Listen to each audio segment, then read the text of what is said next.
We were thinking of you, Sean, when we got the Mac. That was horrible. I think I left my adapter there. Again?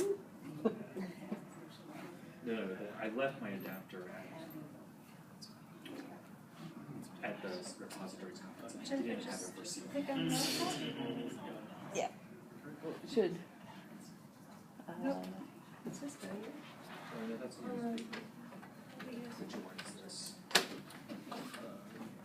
Oh, you. I don't know, yeah.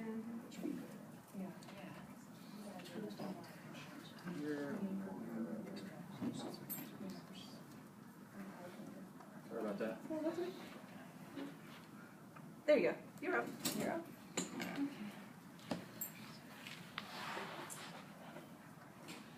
And you guys are ready to start talking? Yeah, And then I'll pass it to who? Yeah. Okay. Pass it to who? Oh. I'll just pick up if you miss anything. Okay, And you then want to do mic the here. code, yeah. Is this live? Uh, Smartphone? oh, let's turn it on. Turned them off. Oh. Okay. All right. Team 3, our concept was a Chrome extension that would work with Google Scholar. And if you pulled up a case in Google Scholar and you had this extension, it would find US code citations in the case, and it would let you know if those code sections had been amended since the date of decision. We thought that this was a good enhancement to Google's own citator, which handles case authority if the case is published, but does not really handle statutes.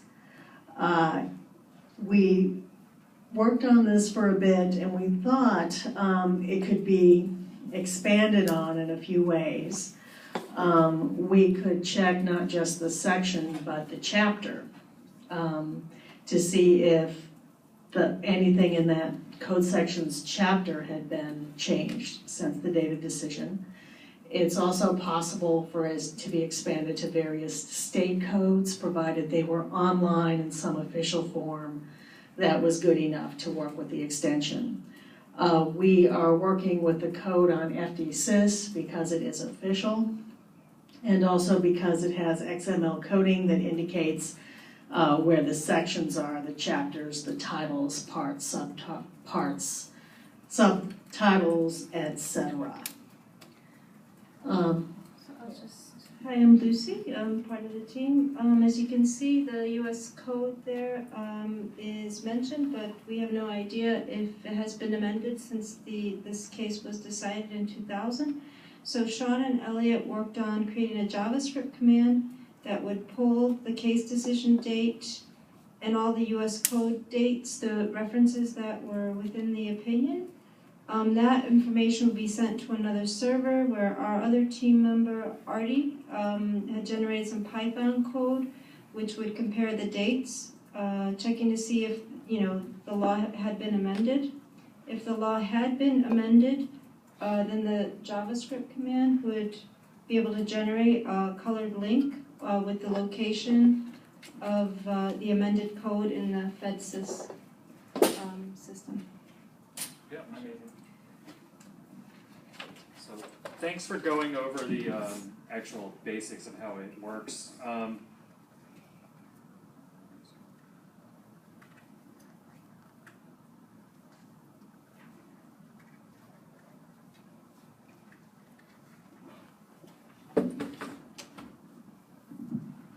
Okay, let me just make this.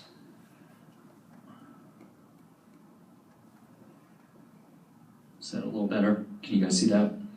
Okay. So it was going to be a Chrome plugin, and neither me or Elliot really know much JavaScript, so we didn't make that much headway. We probably spent an hour and a half, 2 hours just trying to figure out how to make a browser plugin in the first place. The main problem we kind of encountered was we couldn't really figure out how to insert arbitrary pieces of text inject it back into your document. But here's a typical case, Norman Grayson versus Mayhew State Hospital. And you can see here there's USC sites kind of littered through here. Here's 42 USC 1983. So the code is pulling each of the paragraphs, looking through the paragraphs, using a regular expression to identify, okay, this is a USC site. I'm going to run the plugin, and you can see the console and our JavaScript function that we're hacking at that actually saw there's a USC site, returns a list of the USC sites, and there's another function that Elliot whipped up, which pulled the actual date back out. So we got as far as that, at least, with the actual looking at a Google Scholar document, but we couldn't quite get to the rest of it, which was actually inserting the highlighting or identifying it. So at some point in here, not sure where it is.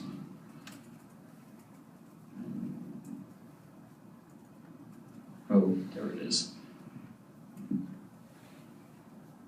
Mark it. Here is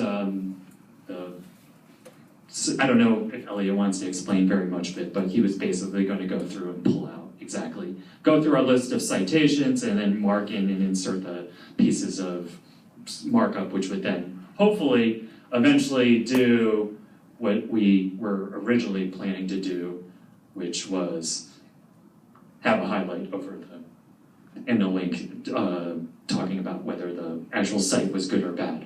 That said, Artie, who was the other person working in our group, and he had to go to the placement center, he actually was able to work on some code which talked to FDsys and would actually translate a particular title and section number and return back whether, and a date, sorry, and return back whether it actually was good or bad.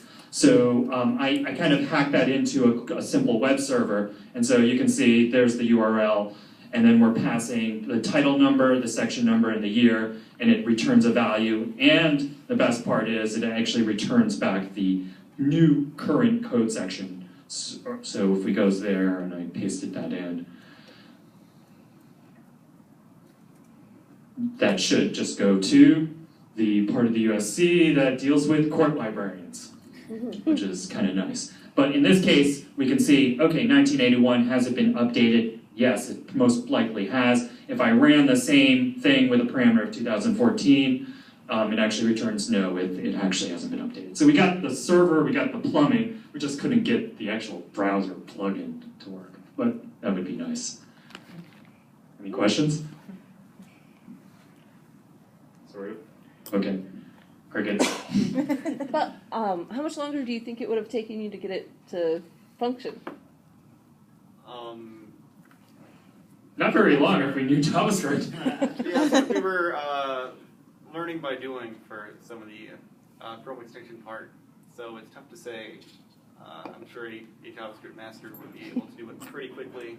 Yeah, I mean the Chrome API is the browser extension plugin is designed to be, you can quickly iterate and build applications through it. We just don't know anything of it. It has a whole really well-documented API saying, this is how you do this is how you do that, and we just couldn't wade through it all in time.